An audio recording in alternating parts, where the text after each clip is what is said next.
स्वागत है आपका। आप देख रहे हैं बुद्धा's टीचिंग चैनल।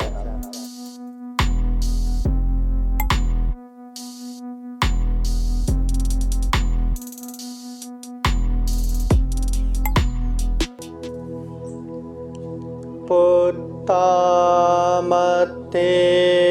धनमते इति बालो विहन्यते अत्थायि आत्तनो नाते कुतो पुत्ता कुतो धनं सत्ता धनं शीलधनं हिरियोताप्यं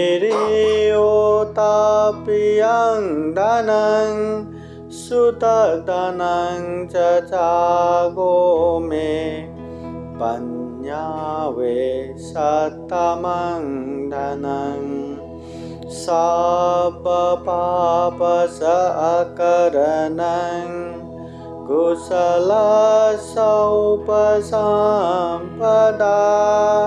सचितपरियोदपनं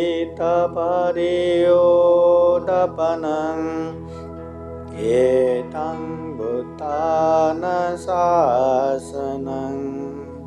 साधु साधु साधु। महाकारुणी तथागत बुद्ध धम्म संघ को त्रिवार वंदना। परम पूजनीय बोधिसत्व डॉक्टर बाबा साहब अम्बेडकर आज के विशेष कार्यक्रम में उपस्थित पूजनीय भिक्खु बोधानंद थेरो बंते जी, पूजनीय भिक्खु के.आर. लामा जी, प्रमुख संपूर्ण श्रद्धा संपन्न बुद्धि संपन्न उपासक उपासिकाएं। महाकारुणी तथागत बुद्ध जब इस दुनिया में मंगल के विषय में उपदेश देते हैं तो तथागत बुद्ध स्पष्ट कहते हैं कालेन धम्म श्रवणं एतं मंगलमुत्तमं। समय समय पर धम्म देशना सुनना ये मंगल है। समय समय पर धम्म की बातें सुनना, प्रवचन सुनना ये मंगल है। कालेन धम्म साकच्छा ये तं मंगलमुत्तमं। समय समय पर धम्म की चर्चा करना ये मंगल है। इसलिए जीवन में मंगल करना है, सुख शांत करना है तो समय समय पर हमें धम्म देशना सुनना है, धम्म चर्चा करना है। तो धम्म देशना तो सुनना है, धम्म देशना सुनते भी है तो तथागत बुद्ध कहते हैं धम्म देशना सुनने वाले भी अनेक अनेक प्रकार के होते हैं। कोई ध्यान से सुनते हैं, कोई ध्यान नहीं दे सकते, कभी ऐसा होता है कभी वैसा होता है।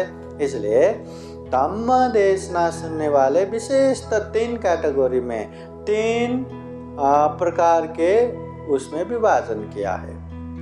जैसे कि एक उदाहरण से समझे तो पानी में लिखने जैसा, और दूसरा रेत में लिखने जैसा, और तीसरा पत्थर में लिखने जैसा। प्रवचन सुनने वाले भी इसी तरह का होते हैं। जैसे कि पानी में लिखने जैसे उपासक उपासिकाएं होते हैं, धम्म देशना सुनने के लिए तो बैठते पर पानी में लिखने जैसा, पानी में लिखते लिखते मिट जाता है तो धम्म देशना सुनते सुनते ही भूल जाते या सुन ही नहीं पाते। मन ज्यादा बेचैनी रहा, ज्यादा चंचल रहा, वो धम्म देशना का माहौल नहीं रहा तो कुछ नहीं सुन पाता, पानी में लिखने जैसा हो जाता है। और कोई कोई धम्म देशना सुनने वाले रेती में लिखने जैसा रहता है। जिस तरह रेती में लिखेंगे तो कुछ समय तो रहेगा, बाद में वो भी मिट जाता है। वैसे ही धम्म देशना हम सुनते हैं, कुछ समय तक याद रहेगा, कुछ समय तक रहेगा, ज्यादातर वैसा ही रहता। हम धम्म देशना सुनेंगे तो कुछ समय तक बहुत मन में वो भावना आता है, अरे बुद्ध का उपदेश सुनना चाहिए, दान देना चाहिए, शील पालन करना चाहिए, ध्यान भावना करना चाहिए, जितना हो सके ऐसे धम्म का काम करना चाहिए। बहुत मन में आता है, फिर धीरे धीरे धीरे धीरे वो डिस्चार्ज होता है, धीरे धीरे वो दूर हो जाता है। वैसे ही धम्म देशना सुनने वाले कुछ समय तक याद रहता है, बाद में भूल जाता है। और कोई कोई उपासक उपासिकाएं रहता है पत्थर में लिखने जैसा, एक बार पत्थर में लिखा, जब तक उसको मेटेंगे नहीं तब तक वो वैसा ही रह जाता है। इसी तरह धम्म देशना सुनने वाले उपासक उपासिकाएं वैसा भी रहता है कि बहुत ध्यान से श्रद्धा से सुनते हैं और सुने हुए हर उपदेश को याद करते हैं। इस तरह याद करते हैं कि प्रवचन खत्म होने के बाद भी उसको याद आ रहा है, किसी को बोलना है तब भी याद रहा है। किसी ने सुना कि आपके घर में बनते लोग आए, धम्म देशना दिया होगा ना? हाँ दिया। कुछ तो बोला होगा ना? हाँ बोला। क्या सुनाया? बोले तो ऐसे ऐसे ऐसे ऐसे अमुक बनते ने ऐसे उपदेश दिया, अमुक बनते ने ऐसे उपदेश दिया, अमुक बनते ने ऐसे उपदेश दिया। पत्थर में लिखने जैसा याद करने वाले भी रहते हैं। हाँ, तो उसके लिए क्या होना चाहिए? मन में सबसे पहले श्रद्धा होना चाहिए कि धम्म देशना सुनने से निश्चित रूप से हमारा कल्याण होता है और ये बुद्धवाणी है। तो उसमें विश्वास होना चाहिए, श्रद्धा होना चाहिए, उसमें उतना ही आदर सत्कार का भाव होना चाहिए। क्या हमेशा धम्म देशना सुनने का माहौल तो नहीं रहता, हमेशा पूजने बनते लोग ऐसे धम्म देशना देने के लिए तो आते नहीं, तो कभी कभी ये मिलता है, ये समय बहुत अच्छे से धम्म देशना सुनना चाहिए, उस तरह का श्रद्धा होना चाहिए।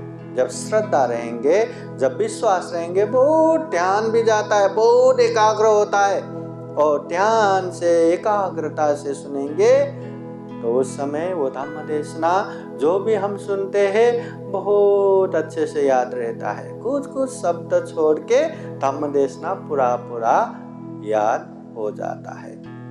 इसलिए श्रद्धा पूर्वक ध्यान पूर्वक सुनना चाहिए। अगर श्रद्धा नहीं रहा, विश्वास नहीं रहा, ध्यान नहीं रहा, एकाग्रता नहीं रहा, धम्म देशना सुनने का माहौल नहीं रहा, या मन ज़्यादा ही बेचैनी है, मन ज़्यादा ही व्याकुल है, मन ज़्यादा ही असंयमित है, तब तो धम्म देशना सुन ही नहीं पाएंगे। इसलिए धम्म देशना का भी एक माहौल होना चाहिए, तब जाके अच्छे से धम्म देशना सुन पाएंगे। अभी बंते जी ने भी बोले ना, बच्चे चल रहा है, अगर रिस्पॉन्स नहीं करते तो शांत। अरे हम तो बनते लोग ही है। तथागत बुद्ध के समय में भी कौशल देश के राजा प्रसेनजीत वहां भगवान बुद्ध के पास उपदेश सुनने के लिए आया। बुद्ध धम्म देशना दे रहे, मगर वो बिल्कुल नहीं सुन रहे। क्यों? क्योंकि उनके गोदी में बच्चा था, बच्चे के साथ ही खेल रहा था, और ऐसे समय में कहाँ धम्म देशना सुनना होता। इसलिए ऐसे समय में भी धम्म देशना सुनना नहीं होता। जब ज़्यादा ही भूखा है, एकदम भूख से एकदम व्याकुल हो रहा है, ऐसे समय में भी धम्म देशना नहीं सुन पाएंगे। खुले मैदान में चारों ओर से अनेक तरह से डिस्टर्ब हो रहे, ऐसे समय में भी धम्म देशना सुनना नहीं होगा। या ज़्यादा हवा ऐसा चल रहा है, ऐसे समय में भी धम्म देशना सुनना नहीं होगा। या ज़्यादा दूर बैठे, आवाज़ भी मुश्किल से पहुंच रहा है, ऐसे समय में भी धम्म देशना नहीं सुन पाते, है ना। धम्म देशना सुनने के लिए भी एक माहौल रहता है, एक आदर के साथ, एक सत्कार के साथ सुनना है। कहीं संदेश ने रेस्टोरेंट लेके गया भंते लोगों को, वहीं खाना खिलाया और भंते जी छोरा धम्म देशना दीजिए, बनेगा क्या माहौल? रेस्टोरेंट में बनेगा? कहीं गए पार्क में, और घूमते घूमते भंते जी बहुत ही धम्म देशना सुनने का मन हो रहा है, थोड़ा धम्म देशना दीजिए ना, बनेगा माहौल?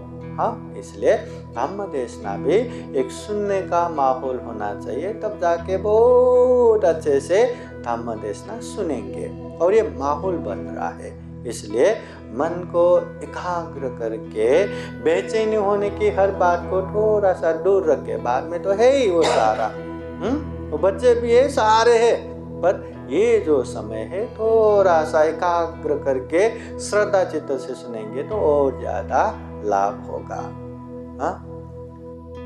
एक समय विशाखा उपासिका, जब उसकी शादी हो गए, पहले तो बौद्ध था, अबौद्ध कुल में शादी हो गया, तो मृगार से बहुत तनाव थे उसके ससुर। सोने के थाली में अनेक अनेक अच्छे अच्छे परिकार रख के खाना खा रहे थे और विशाखा वहीं नज़दीक बैठ के अपने ससुर की सेवा में वो पंखा ऐसा हवा दे रहे थे।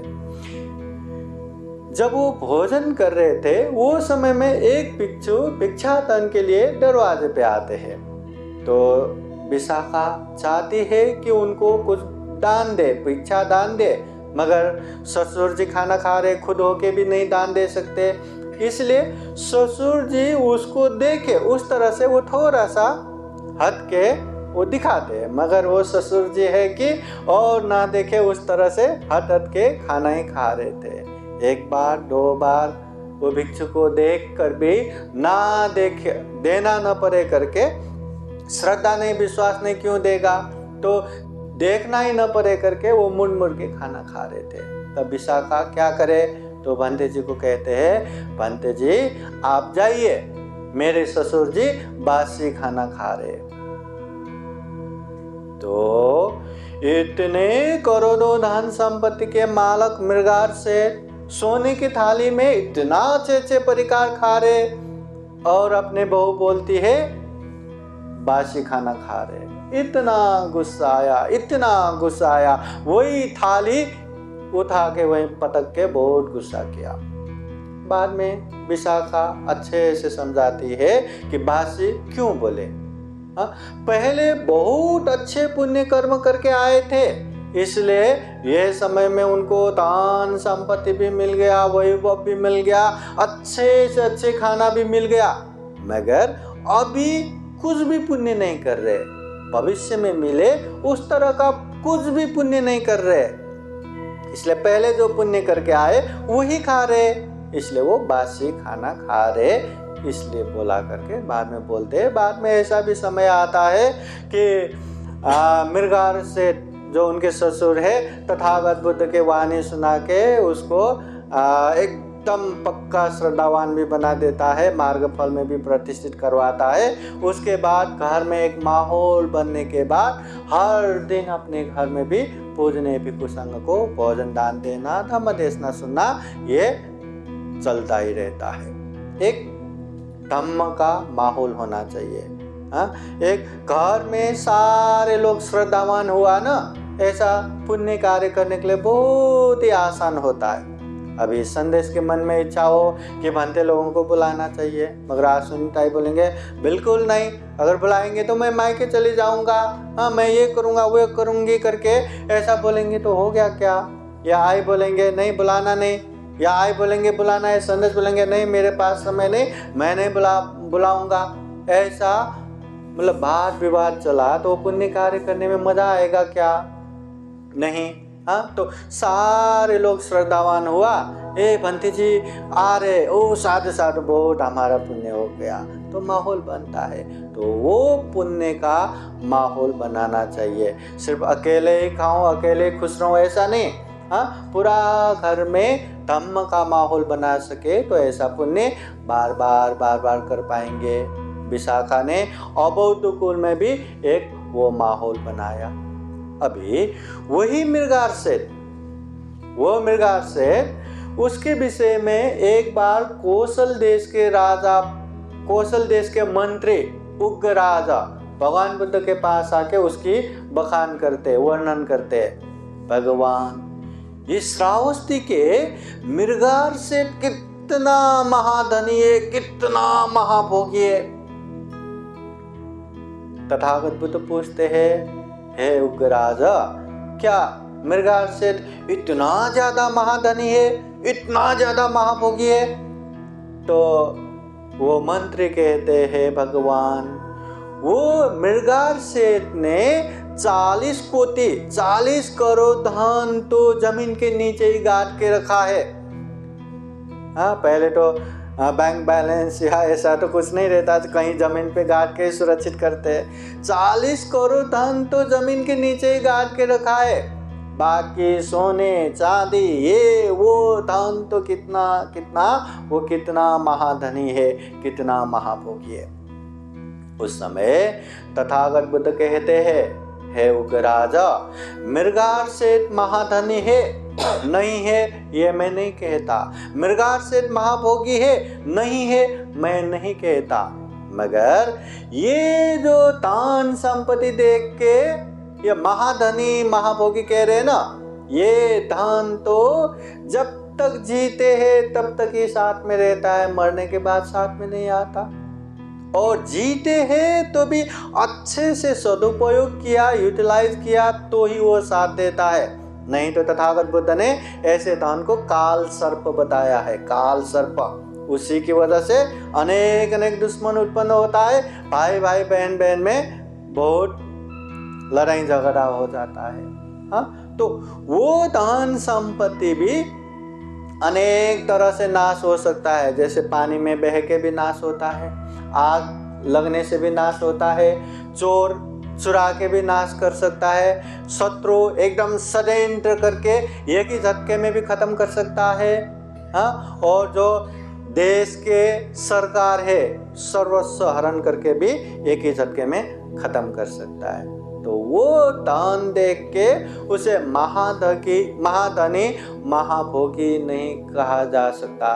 तो तथागत बुद्ध कहते हैं जिसके पास वास्तव में सही रूप का आर्य धन रहेगा, जो 7 आर्य धन रहेगा दुनिया में, वही सबसे महाधनी है, वही सबसे महाभोगी है। तो पूछते हैं क्या वो सप्तरत्न आर्य धन, वो 7 आर्य धन क्या है?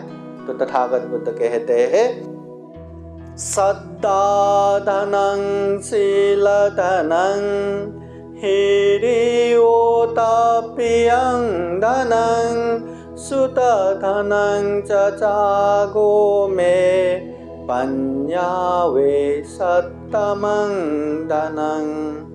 सद्धा धन पहला धन, शील धन दूसरा धन, हिरि अर्थात लज्जा धन तीसरा धन, ओटप्प अर्थात भय धन चौथा धन, श्रुत धन, त्याग धन, प्रज्ञा धन, ये 7 धन, ये 7 आर्य धन जिसके पास रहेगा वो दुनिया के सबसे महाधनी सबसे महाभोगी होगा।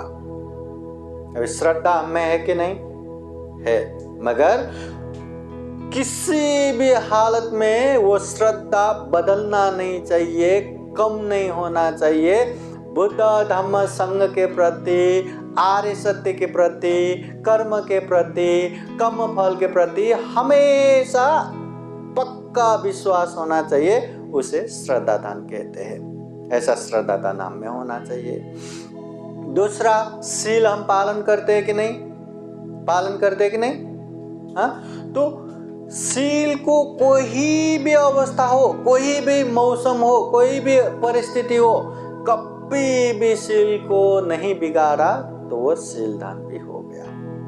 तीसरा, हिरि धन लज्जा धन, पाप करने से, अकुशल करने से, गलत करने से हमें अंदर से शर्म आता है कि नहीं, तो हमें वो लज्जा दान भी है, हिरि दान भी है। मगर हमेशा कोई दुनिया देखे ना देखे, गलत है ना, पाप है ना, तो अंदर से अगर मैं ये पाप करूंगा तो दुनिया मुझे क्या कहेंगे, शर्म हो गया, तो हिरि लज्जा दान भी हो गया, तीसरा दान। चौथा, ओटप दान, भय दान, गलत करने में, पाप करने में हमें डर लगता है कि नहीं, अगर मैं ये पाप करूंगा तो कोई देखेगा तो मुझे मारेगा, मुझे पीटेगा, मुझे पुलिस पकड़ के लेके जाएगा, जेल में डालेगा, मरने के बाद मैं दुर्गति में जाऊंगा, डर है कि नहीं?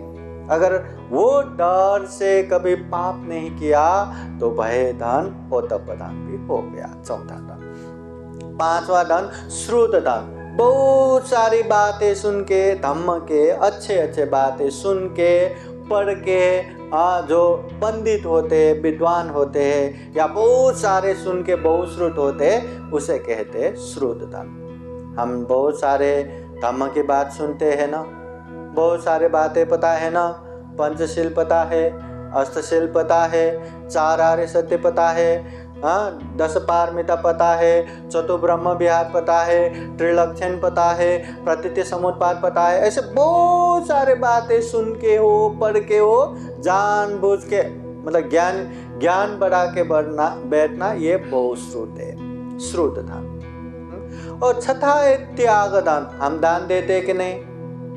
दान देते हैं ना।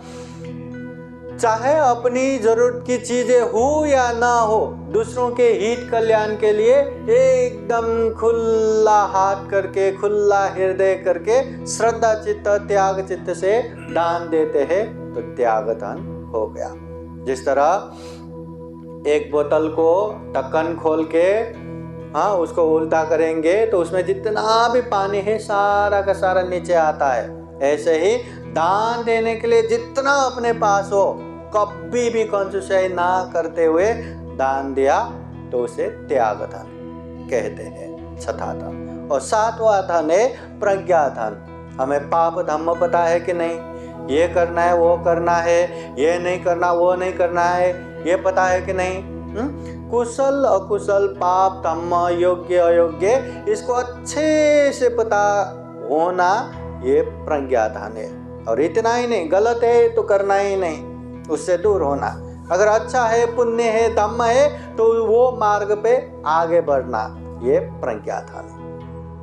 तो तथागत बुद्ध कहते हैं जिसके पास ये 7 धन रहेगा, वो दुनिया के सबसे बड़ा महाधनी है, महाभोगी है। अभी 7वां गुण धम्म तो हमें थोड़ा थोड़ा तो है ना, पूर्ण तो हुआ तो सबसे महाधनी, सबसे महाभोगी होता है। यही मृगार सेठ, वही मृगार सेठ के विषय में जो प्रशंसा करते हुए ये सप्तरत्न आर्य धन के विषय में तथागत बुद्ध ने उपदेश दिया, वही मृगार सेठ के बहु विशाखा, जिन्होंने बुद्ध धम्म में इतना सारा दान दिया। उस समय अपने गहने, उस शादी के समय में उसके पिता ने 9 करोड़ धन का, उन समय में 9 करोड़ धन का महालता प्रसादन गहना बना के दिया था। वो गहना बुद्ध शासन में अर्पण करके, उसके पैसे से जमीन खरीद के वो बिहार बनाना और भव्य दिव्य समारोह करके दान देना। उस समय 27 करोड़ धन खर्चा करके पूर्वाराम बिहार दान दिया। और हमेशा बिना बुलाए अपने घर में 500 भिक्षु संघ के लिए नाश्ता के समय में नाश्ता, भोजन के समय में भोजन, और शाम के गिलान प्रत्यय के टाइम पे गिलान प्रत्यय, चतुर्मधु, इस तरह से सारे व्यवस्था करके रखते थे। इतना दान पुण्य करने वाला ये विशाखा। और वही मृगार सेठ, ये मृगार सेठ पहले तो अबौद्ध था, मगर विशाखा ने मेहनत करके बुद्ध के उपदेश सुना के उसको मार्ग फल में प्रतिष्ठित किया। ये मृगार सेठ मार्ग फल में प्रतिष्ठित होने के बाद अपने बहू के पैर पर के, जिस तरह मेरी माँ ने मुझे जन्म दिया मैं ये दुनिया देख पाया, मगर तुमने ज्ञान रूपी मुझे जन्म दिया, इसलिए आज से मैं तुम्हें माता की दर्जा देता हूँ। तब से विशाखा को मृगार माता भी कहते हैं। इसलिए ये मृगार सेठ ये बाद में बौद्ध होके एकदम माहौल बन गया।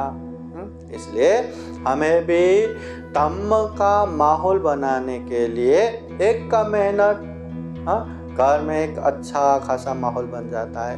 घर में एक श्रद्धा का माहौल बन गया तो ऐसा पुण्य हम कितना कितना कर सकते हैं, और कभी भी कर सकते हैं करके ज़्यादा समय तक रुक के नहीं बैठना। कम से कम संभव हुआ तो हफ्ते में एक बार, वर्षावास के समय में तो हफ्ते में एक बार भंते लोगों को बुला के परित्राण धम्म देशना सुनते जाना चाहिए। अगर नज़दीक संभव है तो बिहार में वो धम्म देशना कार्यक्रम में जाते रहना चाहिए। कार्यक्रम करना चाहिए, बिहार तो है, कार्यक्रम करते रहना चाहिए, भंते लोगों को बुलाते रहना चाहिए, है ना। अभी वो संभव नहीं है तो घर में हफ्ते में एक बार हो या 2 हफ्ते में एक बार हो या कम से कम महीने में एक बार हो, ऐसा कार्यक्रम करते करते जाना चाहिए। क्यों इतना करना चाहिए? क्योंकि हम आज के समय में हर किसी के हाथ में मोबाइल रहता है। मोबाइल को दिन भर चलाने के बाद शाम होते होते उसका मोबाइल का बैटरी सारा का सारा उतर जाता है। फिर हम क्या करते हैं?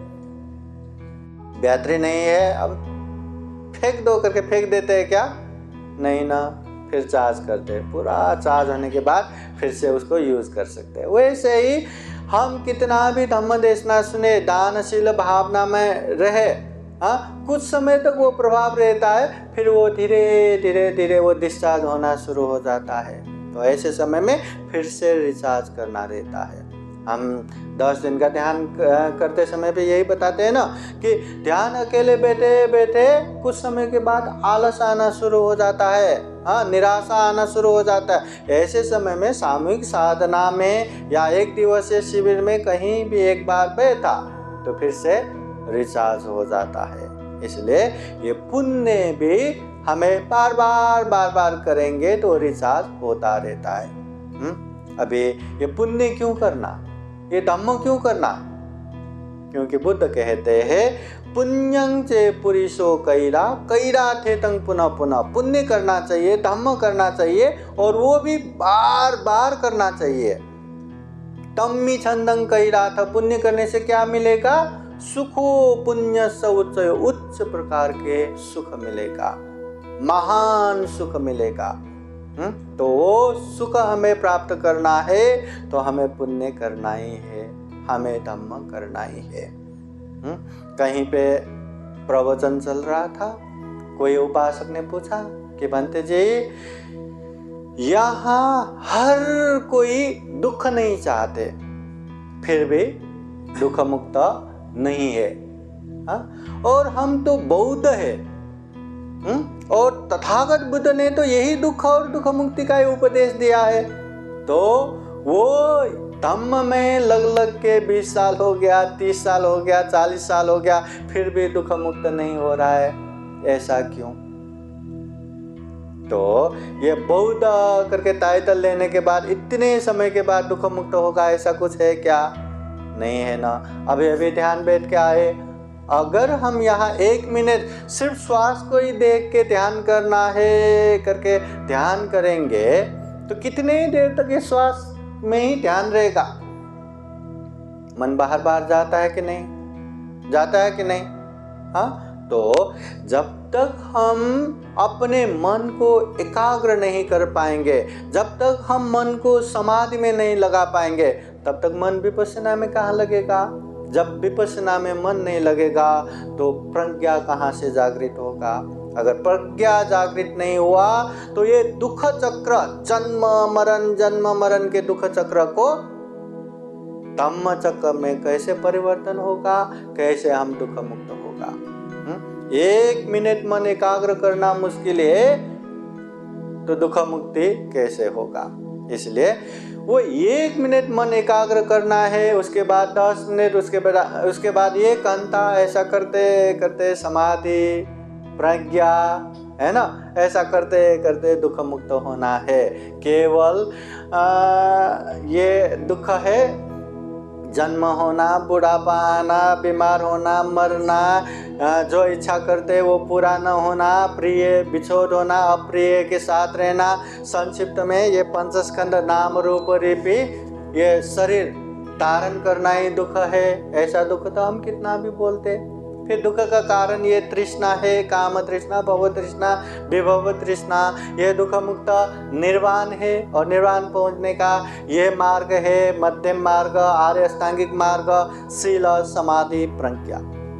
ये दुख और दुख मुक्ति तथागत बुद्ध भी कहते हैं, उपदेशों में भी बहुत बार सुनते हैं, ग्रंथों में भी बहुत बार पढ़ते हैं। ये तो हमने जान लिया, ये तो हमने मान लिया, पर समझ के हम अभ्यास कर रहे हैं क्या?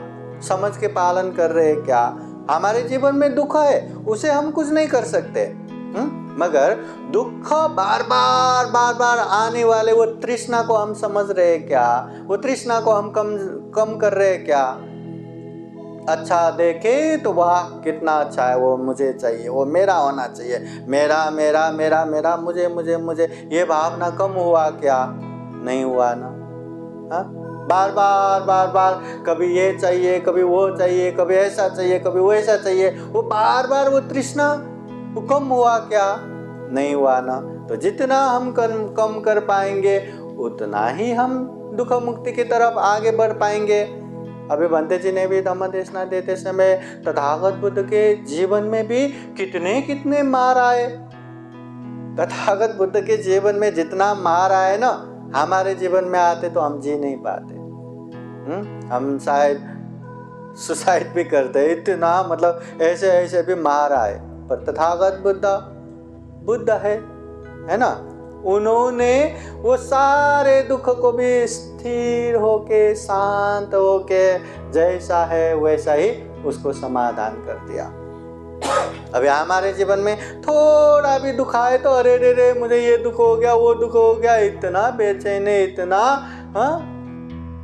तनाव, वो दुख को कई गुना हम बढ़ा देते हैं। और सुख हुआ तो कुछ दिखाई नहीं देता, सामने कौन है वो भी दिखाई नहीं देता, बस जमीन पे पैर नहीं टिकता, हम आकाश में उड़ते रहते हैं। मगर तथागत बुद्ध जैसा भी हो शांत होके स्थिर होके जैसा है वैसा ही देखते हैं। अच्छा हुआ तो ये भी हमेशा होने वाला नहीं, ये भी बदल जाएगा। बुरा हुआ तो ये भी हमेशा होने वाला नहीं, ये भी बदल जाएगा। तथागत बुद्ध भिक्षुओं को भी बार बार उपदेश देते हैं कि कोई हमारी निंदा कर रहा है तो दुखी मत हो, कोई हमारी प्रशंसा कर रहा है तो भी खुशी मत हो। कोई निंदा कर रहा है तो क्यों निंदा कर रहा है, उसका कारण क्या है, या वो जो निंदा कर रहे क्या सच में हम वैसे ही है क्या, ये देखो। अगर है तो उसे हटाओ। अगर कोई हमारी प्रशंसा कर रहा है तो क्यों प्रशंसा कर रहा है, वो प्रशंसा किया हुआ गुण क्या सच में हम में है क्या, अगर है तो उसको रक्षा करो और बढ़ाते जाओ। हर चीज में एक शिक्षा लो, एक पाठ लो और जीवन को और बेहतर बनाओ। तो ये चीज करने के लिए भी हमें ज्ञान चाहिए, और ज्ञान के लिए हमें धम्म देशना सुनना है, धम्म की बात देखना है, धम्म की किताबें पढ़ना है। ज्ञान चाहिए, मगर ज्ञान के साथ साथ हमें अभ्यास भी चाहिए, पालन भी करना चाहिए। अभी ध्यान करना चाहिए, ध्यान तो ऐसे मांदी बैठ के बैठना है, आंख बंद करना चाहिए और श्वास को ही देखते रहना चाहिए, बाद में ऊपर से नीचे, नीचे से ऊपर तक विपश्यना करना चाहिए। अगर ऐसा हम पढ़ते पढ़ते पढ़ते पढ़ते MA MPhil PhD भी कर लिया तो वास्तव में वो ध्यान कर पाएंगे क्या? उसके लिए तो ध्यान ही करके देखना पड़ेगा ना। वो 1 दिन करो, 10 दिन करो, 20 दिन करो और बढ़ाते जाओ। वो ध्यान अभ्यास कर करके ही वो सब सीख जाएंगे, मन को एकाग्र कर पाएंगे। अगर ध्यान के विषय में वो PhD भी करते हैं मगर ध्यान नहीं करते तो मन एकाग्र होने वाला नहीं है। इसलिए धम्म को जानो, धम्म को पालन करो, फिर उसका अच्छा परिणाम आएगा। इसलिए ज़्यादा धम्म जान के मुझे ये भी आता है, वो भी आता है, ऐसा भी आता है, वो ऐसा भी आता है, ये कहने से भी मैं ये भी करता हूँ, वो भी करता हूँ, ऐसा भी करता हूँ, वैसा भी करता हूँ, अच्छे अच्छे धम्म पालन करता हूँ, ऐसा होना चाहिए। कोई पूछे धम्म देशना सुनते हैं क्या? हाँ सुनते हैं, हमारे घर में बनते लोग आते रहते हैं। अच्छा दान भी देते हैं क्या? हाँ हम तो समय समय पे ऐसे दान देते रहते हैं। शील पालन करते हैं क्या? हाँ करते हैं ना, हम पंचशील तो हमेशा पालन करते हैं, वर्षावास समय में अष्टशील उपोषण भी पालन करते हैं। अच्छा ध्यान भावना करते हैं क्या? अरे कितने बार तो हम 10 दिवसीय शिविर में जाके आए, हम घर में भी ऐसे ऐसे ध्यान करते हैं, कितना अच्छा है ना। हाँ तो इससे ही हमारा कल्याण होगा।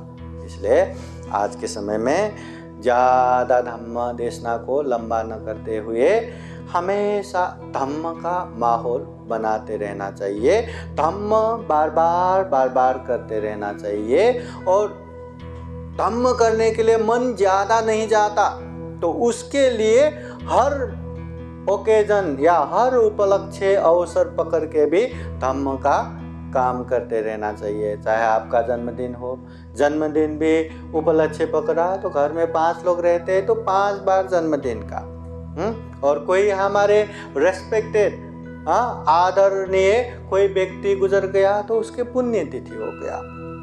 किसी का अच्छा एक उपलक्ष्य है तो वो समय या जीवन में कोई एकदम नीचे की तरफ जा रहा है, हानि हो रहा है, दुख हो रहा है, तो वो उपलक्ष्य में हर उपलक्ष्य पकड़ के बुद्ध का, धम्म का, संघ का आशीर्वाद लेते रहना चाहिए, धम्म की बातें सुनते रहना चाहिए।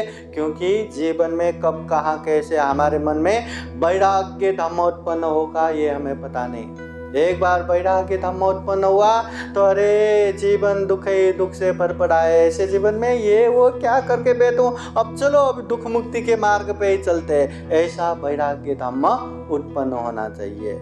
मगर वो कब कहाँ उत्पन्न होगा, जब तक उत्पन्न नहीं होगा धम्म कार्य में निरंतर आगे बढ़ना है, धम्म का माहौल बनाते जाना है।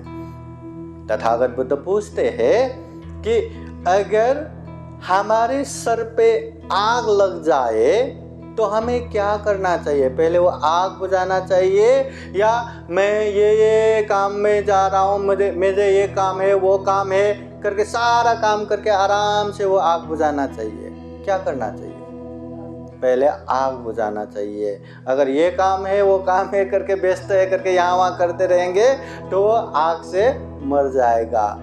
इसलिए हमारे जीवन में भी अनेक जरा जीर्ण मरण रूपी आग जल रहा है। न चाहते हुए भी हम बुढ़ापे की तरफ जा रहे, न चाहते हुए भी हम बीमार की तरफ जा रहे, न चाहते हुए भी हम मृत्यु के नजदीक जा रहे। तो ऐसे जीवन में जितना हो सके उतना दुख को कम करने के लिए या दुख के कारण तृष्णा को कम करने के लिए, क्लेश को खत्म करने के लिए हमें मेहनत करना चाहिए। यही जीवन का पहला प्राथमिकता होना चाहिए। ये तथागत बुद्ध के उपदेश है। इसलिए ऐसे तथागत बुद्ध के उपदेश को जान के समझ के हम भी खूब धम्म कार्य में आगे बढ़ सके, धम्म का माहौल बना सके और जीवन में ढेर सारा पुण्य धम्म करते करते ये जो दुर्लभ मनुष्य जीवन है, ये जो अमूल्य मनुष्य जीवन है, ये जो सर्वश्रेष्ठ मनुष्य जीवन है, इसको भी सफल बना सके, सार्थक बना सके। अंत में जन्म जरा व्याधि मरण से मुक्त, सभी दुखों से अलग, जिसे विमुक्ति सुख कहते हैं, जिसे निर्वाण सुख कहते हैं, वो निर्वाण भी प्राप्त कर सके, ऐसी कामना करते हुए ये धम्म देशना यहीं समापन करते हैं। सबका मंगल हो, सबका कल्याण हो। भवतु सबका मंगलम। साधु साधु साधु साधु साधु साधु। बुद्धं नमामि, बुद्ध को नमन करता हूँ। धम्मं नमामि, धम्म को नमन करता हूँ। संघं नमामि, संघ को नमन करता हूँ।